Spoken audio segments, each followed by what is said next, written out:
Hello guys, मैं वीरेंद्र कुमार, ज्ञान ज्योति ITI college Churu student. आज हम बात करेंगे डब्ल्यूसीएस यानी हमारी जो मैथ है आईटीआई के अंदर जो हमारा एक सब्जेक्ट है डब्ल्यूसीएस वोकेशनल कैलकुलेशन एंड साइंस। उसके अंदर जो टॉपिक हैं हमारे साइंस से रिलेटेड भी टॉपिक हैं और मैथ से रिलेटेड भी टॉपिक हैं। तो हम इस वीडियो के अंदर मिक्स क्वेश्चन सीरीज लेके आ रहे हैं, जिसमें कुछ महत्वपूर्ण क्वेश्चन होंगे जो हमारे यूनिट मात्रक से संबंधित होंगे। कुछ एक हमारा एक विशेष फॉर्मूला होता है कि टेम्परेचर मापने का, हम टेम्परेचर को केल्विन में भी मापते हैं, सेल्सियस में, सेंटीग्रेड में, र्यूमर में। तो उन सब में संबंध क्या होता है वो एक संबंध में आपको आज बताऊंगा। उससे पहले गाइज हमें कुछ विशेष प्रकार के मात्रक जो हमारे डब्ल्यूसीएस है और प्रत्येक यूनिट के अंदर जो काम आने वाले हैं उसकी हम आज चर्चा करेंगे। बिल्कुल बेसिक लेवल पे करता हूँ गाइज। आपको एक बात बता देना चाहता हूँ कि जो आपका लेवल है वो बिल्कुल ज़्यादा हाई नहीं है। आपके बिल्कुल इजी तरीके से क्वेश्चन पूछे जाते हैं, इजी तरीके से डायरेक्ट कोई मात्रक पूछा जा सकता है। तो आज हमें इस क्वेश्चन सीरीज में बात करेंगे उस महत्वपूर्ण क्वेश्चनों की। हम बात करें आज एसआई प्रणाली के अनुसार मात्रक, यानी एसआई प्रणाली के अनुसार। एसआई का मतलब होता है स्टैंडर्ड इंस्टीट्यूट। स्टैंडर्ड इंस्टीट्यूट के अनुसार एसआई प्रणाली के अनुसार कुछ मात्रक हैं। तो गाइज ये जो प्रणाली है एमकेएस प्रणाली के अंतर्गत आती है और एमकेएस प्रणाली में हम देखते हैं कि लंबाई का मात्रक क्या होता है। लंबाई का मात्रक गाइज मीटर होता है और हम इसको स्मॉल एम यानी छोटा एम से शो करते हैं। उसके बाद में हम आगे देखें द्रव्यमान यानी भार। तो द्रव्यमान का मात्रक गाइज इसमें किलोग्राम दे रखा है, किलोग्राम होता है और इसको हम केजी से डिनोट करते हैं, केजी से डिनोट करते हैं। अगला जो मात्रक है हमारा जो यूनिट है समय, उस समय का मात्रक सेकंड होता है और उसको स्मॉल एस से डिनोट करते हैं। ओके गाइज, हमारे इलेक्ट्रिशियन के अंदर आगे वाला जो नाम आ रहा है धारा, उसका विशेष महत्व है एम्पियर। धारा जिसका मात्रक क्या होता है एम्पियर। हम धारा को एम्पियर में मापते हैं और उस एम्पियर को ए से डिनोट करते हैं। किससे डिनोट करते हैं? ए से। ओके गाइज, वैसे ही हमारे तापक्रम का मात्रक केल्विन होता है और इसको के से डिनोट करते हैं। केल्विन को के से डिनोट करते हैं। इसके गाइज डिग्री या सेंटीग्रेड नहीं लगता, ये केल्विन होता है। ओके गाइज, आगे हमारा मात्रक है ज्योति तीव्रता। ज्योति किसको बोलते हैं? प्रकाश को बोलते हैं। इसको मैं प्रकाश तीव्रता भी बोल सकता हूं। तो ज्योति तीव्रता का मात्रक होता है कैंडेला। क्या होता है? कैंडेला। और इसको सीडी से डिनोट करते हैं। किससे डिनोट करते हैं? सीडी से डिनोट करते हैं। ओके गाइज, तो हमारे ये कुछ विशेष मात्रक हो गए। आगे हम एक छोटी सी यूनिट, हमने नाम सुना है ये वाला, हमने कभी सिंबल देखा होगा माइक्रो। क्या होता है ये? माइक्रो। तो इसका पूरा नाम क्या होता है? इसका पूरा नाम होता है माइक्रोन। क्या होता है? माइक्रोन। इस माइक्रोन, एक माइक्रोन, मान ले एक माइक्रोन का मान कितना होता है? तो गाइज एक माइक्रोन होता है 0.001 mm, मिलीमीटर, यानी mm का 1000वां भाग माइक्रोन होता है। क्या होता है? mm माइक्रोन होता है। ओके गाइज, आगे हम लेके चलते हैं हमारा अगला क्वेश्चन 1 mm। तो वही बात आ जाएगी 1 mm हम आगे बात करें 1 mm, तो 1 mm बराबर क्या होता है? 1000 माइक्रोन। मैंने यही तो मैं शो करवाना चाहता था, माइक्रोन। ओके गाइज, मैं इसको और क्या लिख सकता हूं? 1 mm बराबर 0.001 मीटर। क्या लिख सकता हूं? मीटर। और मीटर का स्मॉल m से डिनोट करते हैं, मीटर को स्मॉल m से डिनोट करते हैं। ओके गाइज, आगे हम बात करें,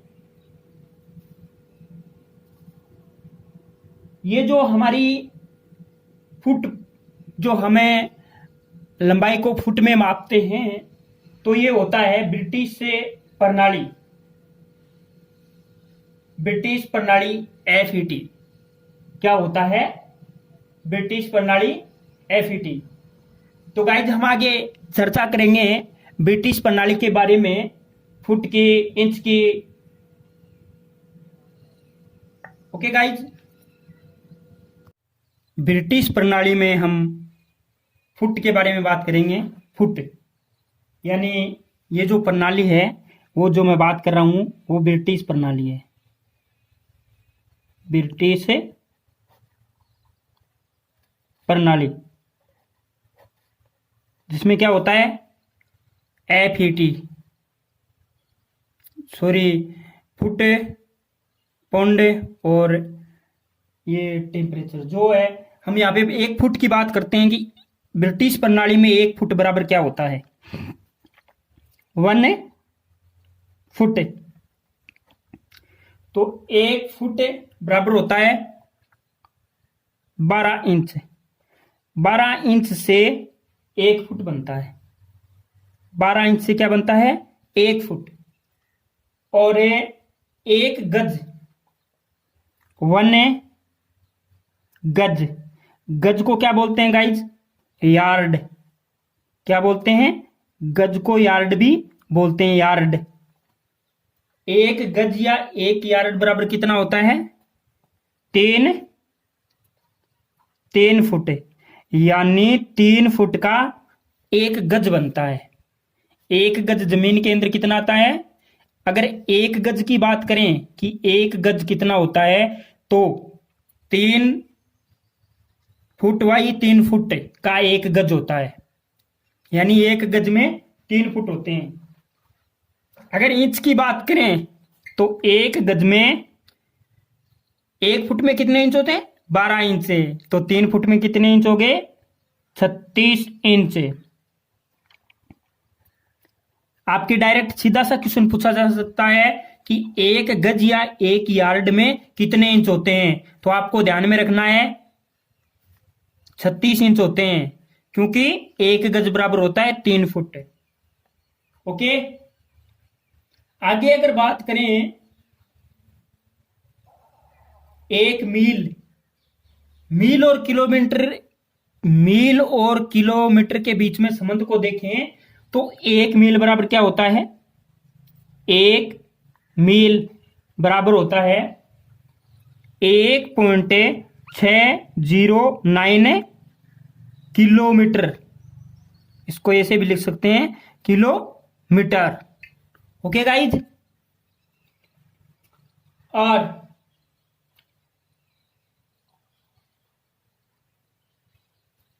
अगर 1 mm में कितने इंच होते हैं? 1 mm में इंच का कौन सा हिस्सा होता है वो देखते हैं। तो 1 mm बराबर 0.03937 इंच 1 mm बराबर होता है। आपको पता है कि 10 mm बराबर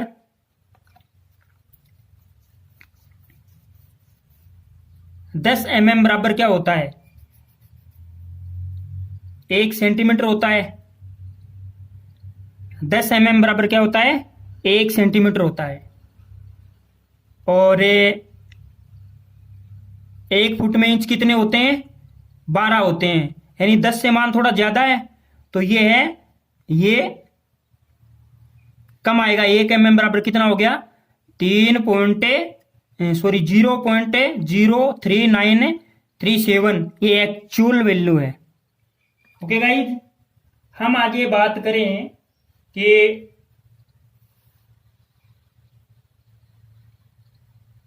एक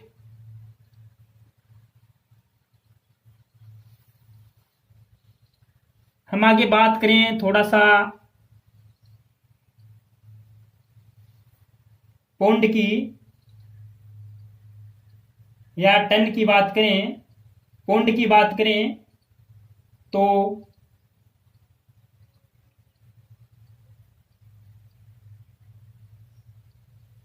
हम पौंड की बात करें तो 1 पौंड बराबर कितना होता है?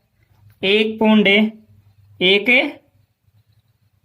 पौंड बराबर होता है औंस, 16 औंस होता है, 16 औंस।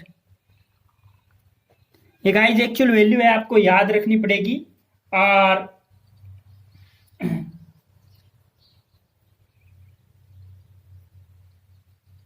एक क्विंटल 100 किलोग्राम होता है गाइस। एक मीट्रिक टन है, अगर टन की बात करें तो टन के अंदर 1000 किलोग्राम होता है। ये सिंपल वैल्यू है गाइस, आपको ध्यान में रखनी है। हमें एक विशेष तौर पे देखें तो हमारे इलेक्ट्रिसिटी के अंदर ही होता है ये वैल्यू, जो हम क्या बोलते हैं? HP बोलते हैं। 1 HP। तो 1 HP की वैल्यू कितनी होती है? बात किसकी हो रही है? ब्रिटिश की। तो ब्रिटिश प्रणाली में तो 1 HP बराबर होता है 746 वाट। और मीट्रिक प्रणाली में होता है एक मीट्रिक प्रणाली में होता है 1 HP बराबर 735.5 वाट। 735.5 वाट।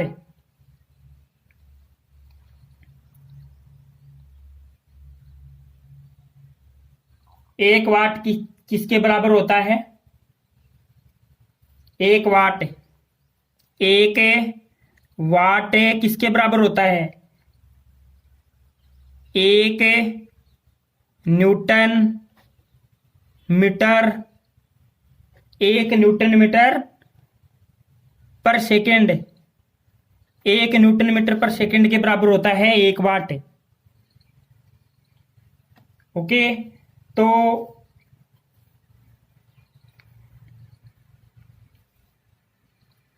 किलोमीटर प्रति घंटा को मान लो क्या है? 1 किलोमीटर प्रति घंटा। इसको हमें बदलना है सेकंड में, मिनट प्रति सेकंड में बदलना है, सॉरी मीटर प्रति सेकंड में बदलना है। तो 5/18 से गुणा करेंगे। 5/18 मीटर पर सेकंड के बराबर होता है, पर सेकंड के बराबर होता है। ओके गाइस, और 1 मीटर पर सेकंड को 1 मीटर पर सेकंड को 1 मीटर पर सेकंड को हमें किलोमीटर प्रति घंटा में चेंज करना है। तो 18/5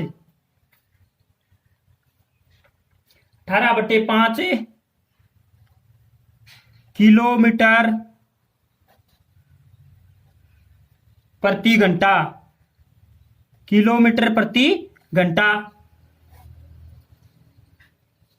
अगर मीटर प्रति सेकंड को किलोमीटर प्रति घंटा में बदलना है तो अधिक वैल्यू यानी 18 में 5 का भाग देते हैं तो 18/5 है। 18/5 है वो 5/18 से ज्यादा होता है। तो हमें कम से ज्यादा में बदलना है तो ज्यादा वाला होगा और ज्यादा से कम में बदलना है तो कम वाला होगा यानी 5/18 होगा।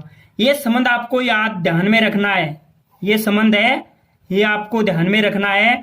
5/18 और 18/5 किलोमीटर प्रति घंटा को अगर मीटर पर सेकंड में बदलते हैं तो 5/18 से गुणा करते हैं और मीटर प्रति सेकंड को किलोमीटर प्रति घंटा में बदलते हैं तो 18/5 से गुणा करते हैं। गाइस ये संबंध आपको ध्यान में रखना है। एक विशेष और आपके फॉर्मूला आता है एक, वो मैं आपको बताता हूं और उसके बीच में आपको संबंध देखना है। तो मैं यहाँ पे एक संबंध प्रदर्शित कर रहा हूं। संबंध आपको याद रखने हैं। मान लो क्या होता है, तापमान का मात्रक होता है, अलग अलग जगह अलग अलग तरह से काम में लेते हैं। तो तापमान का मात्रक मान लो मैंने यहाँ पे एक हैज या स्टार लगा दिया, इसमें मैंने लिखा सेंटीग्रेड। सेंटीग्रेड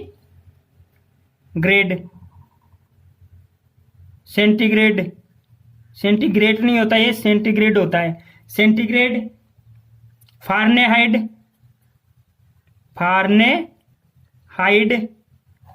और व्यूमर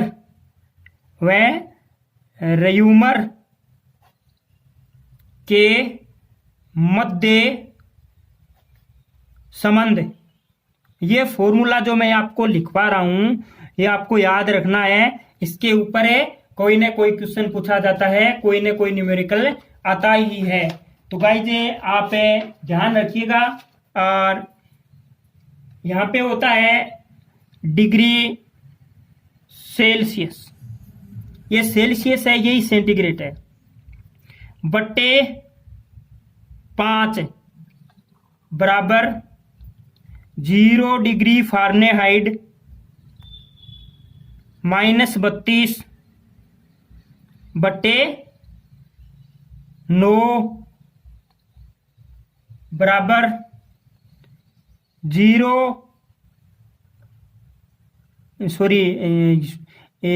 डिग्री र्यूमर है ये R बट्टे 4।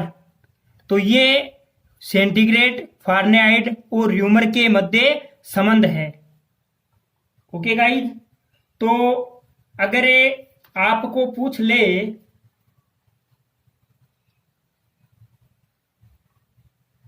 मान लो कोई क्वेश्चन आ भी जाए तो ये संबंध इस प्रकार से तीनों के बीच में होता है। ये फॉर्मूला आपको याद रखना है। और बराबर केल्विन भी होता है। तो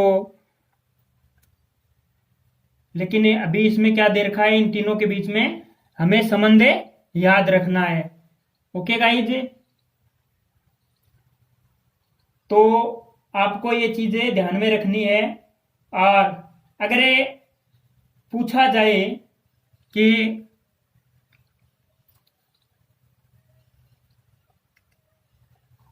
आपको कोई क्वेश्चन है इस प्रकार से पूछा जाए कि फारेनहाइट को सेंटीग्रेड में परिवर्तित कीजिए या र्यूमर तापमान है तो उसको फारेनहाइट में चेंज कीजिए, तो आप इस फॉर्मूले की सहायता से चेंज कर सकते हैं। इसके मान को एक तापमान से दूसरे टेम्परेचर में बदल के दिखा सकते हैं। यानी इसकी जो इकाई है वो कुछ अलग हो जाएगी, मान इकाई के अनुसार मान है वो अलग हो जाएगा। ओके गाइज, तो अगर यहाँ पे बात करें हमें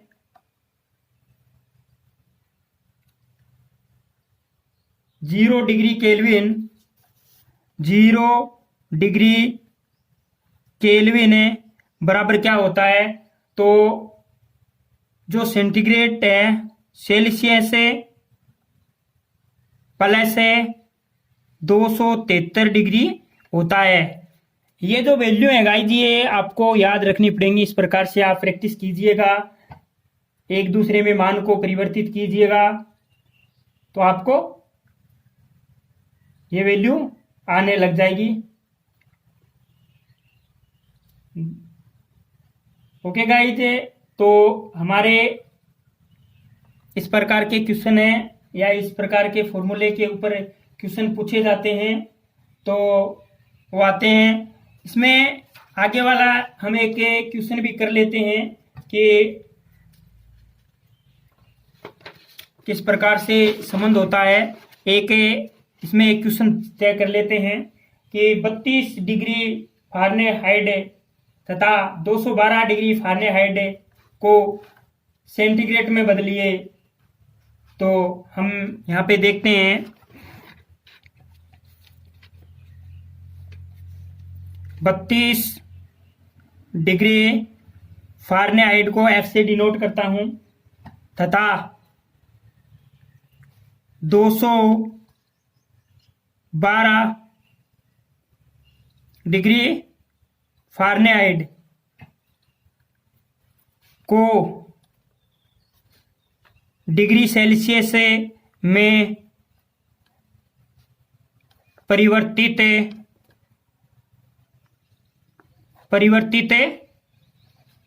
कीजिए। तो गाइज वो किस प्रकार से हो जाएगा परिवर्तित है कि 32 डिग्री, ये देख लो ऊपर वाली वैल्यू क्या है,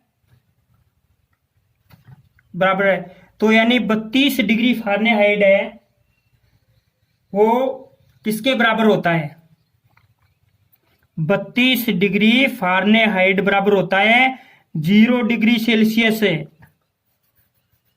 और अगर बात आती है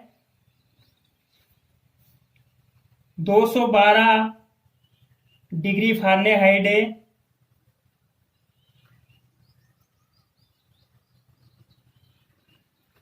212 डिग्री फ़ारेनहाइट, तो इसका मान कितना हो जाएगा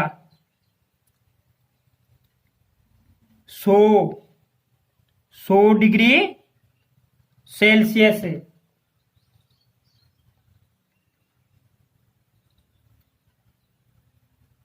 32 डिग्री फ़ारेनहाइट का मान हो जाएगा 0 डिग्री सेल्सियस से और 212 का मान हो जाएगा यानी 100 डिग्री सेल्सियस से। तो गाइस इस प्रकार से हमें ये मान है वो याद रखना है और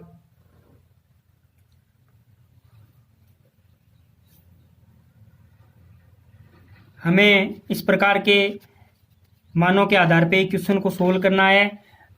ओके गाइज, तो यहाँ पे एक छोटा सा और न्यूमेरिकल दे रखा है, छोटी वैल्यू है, हम उसको बदलते हैं। मान लीजिए कोई एक क्वेश्चन है यहाँ पे, उसमें ये दे दिया कि 0.975 मिली एम्पियर को माइक्रो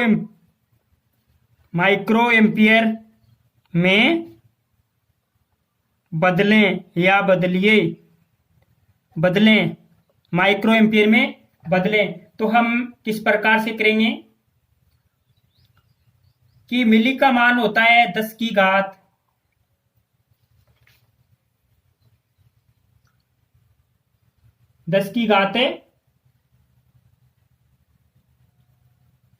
-3 होता है।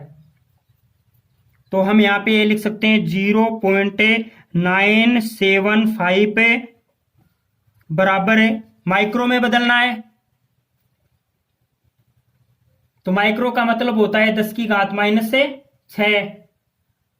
तो हमें इसको ऐसे बदल सकते हैं कि 0.975 इंटू 10 की घात 3, 10 की घात 3, और वो भी क्या लिखेंगे माइक्रो एम्पियर। सीधी सी बात है, ये जो मिली का मान है ये मैंने यहां पे लिख दिया 10 की घात 3, और ये भी है। तो इस 3 से ये 3 कट हो जाएगा, ये जो 3 के आगे जो पॉइंट लगा हुआ है वो हट जाएगा। मिली का तो अब मान लो माइक्रो में क्या होता है 10 की घात 6, और इसका क्या होता है 10 की घात -3। तो माइक्रो का होता है 10 की घात -6, और मिली का होता है 10 की घात -3। तो इस मिली से तो ये कट गया इधर, और फिर 10 की घात -3 बचा। तो क्या उससे 10 की घात -3 से ये 3 के आगे से शून्य हट जाएगा, तो वैल्यू क्या आएगी 975 अरे माइक्रो एम्पियर। ये हमारा आंसर होगा। सीधी सी बात यह है कि गाइज यहाँ पे मिली के लिए 10 की घात -3 हट गई, और फिर जो 3 बची वो 1 2 3 10 की घात वो हट जाएगी। तो ये 3 शून्य उठ गई, तो एक्चुअल वैल्यू क्या है 975 माइक्रो एम्पियर। तो ये 0.095 पे मिली एम्पियर को हमने माइक्रो एम्पियर में चेंज कर दिया। इस प्रकार के क्वेश्चन आपके पूछे जाते हैं। ओके गाइज, तो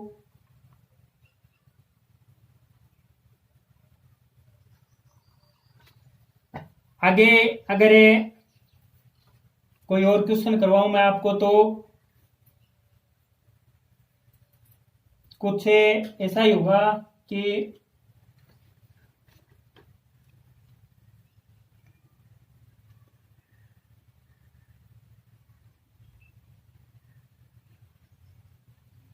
एक क्वेश्चन और कर लेते हैं गाइज कि 0.005 माइक्रो फेरेड को पिको फेरेड में बदलिए, पिको फेरेड में बदलिए। तो 0.005 माइक्रो फेरेड, ये माइक्रो की है, माइक्रो का सिंबल है माइक्रो फेरेड।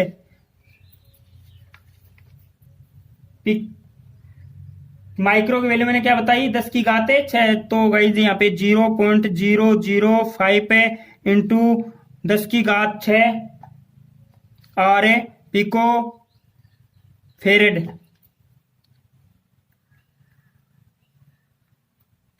तो वही है, पिको का मान होता है 10 की घात 9।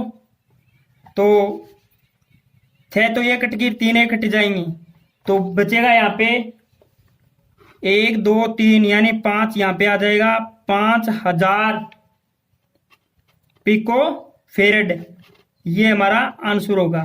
गाइस इस प्रकार के छोटे छोटे क्वेश्चंस आपको पूछे जाते हैं, तो आप प्रैक्टिस कीजिएगा और अच्छी तैयारी कीजिएगा।